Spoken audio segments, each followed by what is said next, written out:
You know, when you think about World War II, your mind probably jumps straight to Europe. But halfway across the globe, a totally different and just as brutal war was being fought across huge oceans and tiny remote islands. In this explainer, we're going to break down the key battles of the Pacific War. It's an incredible story of shock, strategy, and one heck of a comeback. So let's dive in. In early 1942, things were looking really bad for the Allies. Japan seemed completely unstoppable. So the big question is this: how on earth did the Allies go from the absolute brink of defeat to total victory? It's seriously one of the most dramatic turnarounds in the history of warfare. So to really get this comeback story, you first have to understand just how dominant Japan was at the start. In the first few months after Pearl Harbor, they were just winning everywhere. Their string of victories sent these massive shockwaves of panic all across the Allied world. They honestly looked invincible. And wow, nowhere was that shock bigger than with the fall of Singapore. We're talking February 1942, just a couple of months into the war, and what was supposed to be this unbeatable, impenetrable Allied fortress just collapsed. It was a complete disaster. So how did this supposedly unbeatable fortress fall so fast? Well, see, everyone thought, okay, they're going to attack from the sea, right? The big guns were all pointing out to sea. But the Japanese did the one thing nobody expected. They attacked through the dense, swampy jungle. The British were totally outsmarted. But this wasn't just a military loss, it was a huge psychological blow.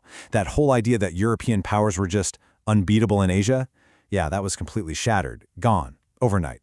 And if you want to understand just how huge this defeat was, just look at this number: 80,000.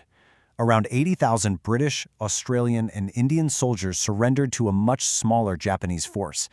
It was one of the biggest surrenders in British military history. Just a truly humbling, shocking moment. But even in those really dark early days, something was about to change. The tide was about to turn. The Allies started to regroup, to learn from these painful mistakes, and to figure out how to fight back. This is where the story starts to flip. Finally, that unstoppable Japanese wave hit a brick wall. The first real cracks in their armor started to show up in May of 1942 at the Battle of the Coral Sea, basically right on Australia's doorstep.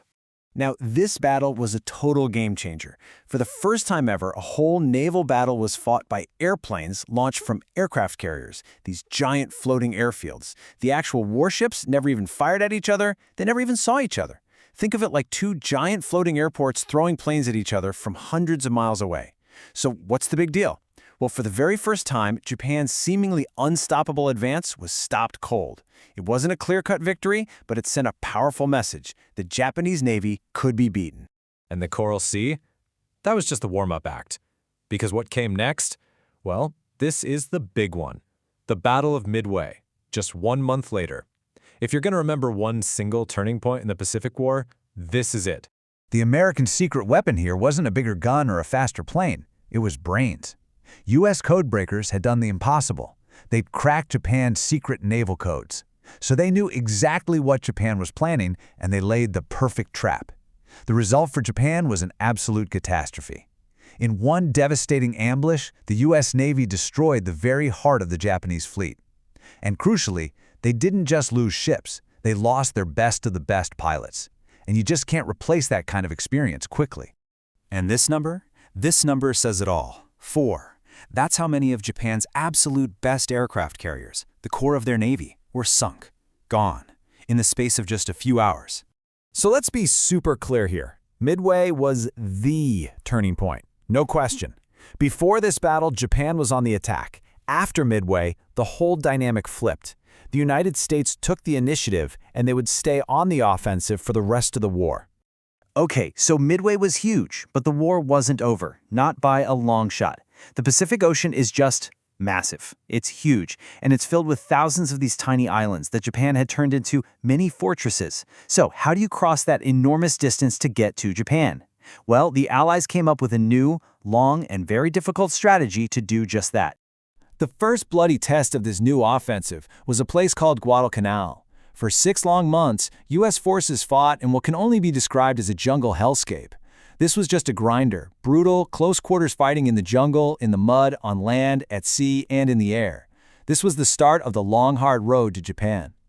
And this is where we get that famous island-hopping strategy. Think of it like a game of checkers. Why would you fight your way through every single one of your opponent's heavily defended pieces? Instead, the smart move is to hop over the really strong ones, isolate them, and instead capture the weaker but more useful islands. From there, you build an airfield and use it as a base to, you guessed it, hop to the next one, getting closer and closer to Japan. And this island hopping strategy worked.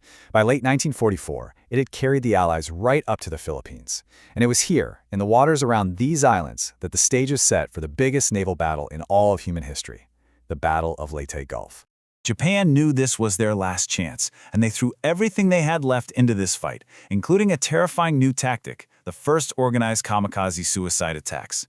But it wasn't enough. The U.S. Navy won a massive victory, and the result of this cannot be overstated. After Leyte Gulf, the Japanese Navy was, for all intents and purposes, gone. Finished. It just wasn't a real fighting force anymore. With Japan's Navy out of the picture, the path to Japan itself was open. But the closer the Allies got, the more vicious and bloody the fighting became. This would be the deadliest phase of the war. With the seas clear, the fight to take back the Philippines began on land, and it was absolutely savage. This wasn't just about taking back territory, it was about cutting off Japan's lifeline, the oil and other resources they desperately needed from Southeast Asia to keep their war going. But for the American commander, General Douglas MacArthur, it was also personal. He'd been forced to escape the Philippines back in 1942, and as he left, he made a famous promise, "I shall return." And in 1945, he did. Now, this is a really important point to understand. The closer the Allies got to Japan's home islands, the crazier the fighting got. Just look at this chart. See that first bar? That's the casualties in some of the earlier island battles. Now look at the second one. That massive spike, that's Iwo Jima and Okinawa. Japanese soldiers were taught that surrender was the worst possible shame, so they fought with a terrifying ferocity, almost to the last man. The cost in lives was just horrifying. Okay, so let's put it all together. If you've got an exam coming up, or you just want the key takeaways, this is your crash course, the big picture summary of how this whole thing played out. Let's walk through it. Step 1, early on, Japan seems unbeatable, taking places like Singapore. Step 2, the huge turning point, the Battle of Midway, where the U.S. Navy evens the odds. Step 3, the long, hard U.S. fight back begins, using that island-hopping strategy. Step 4, Japan's Navy is basically wiped out for good at the Battle of Leyte Gulf. Step 5, that final bloody push onto islands like Iwo Jima. And that leads directly to Step 6, the endgame. Seeing how many people died on those tiny islands made Allied leaders ask a terrifying question. What would an invasion of Japan itself cost? And that thinking led directly to the decision to use the atomic bombs. So where does that leave us? Well, the Allies won, a total victory. But we've seen the cost, right? From the shock of defeat to the long, bloody road back. And it leaves us with a pretty big question to think about. How should we remember not just the victory, but the unbelievable, immense price that was paid to achieve it?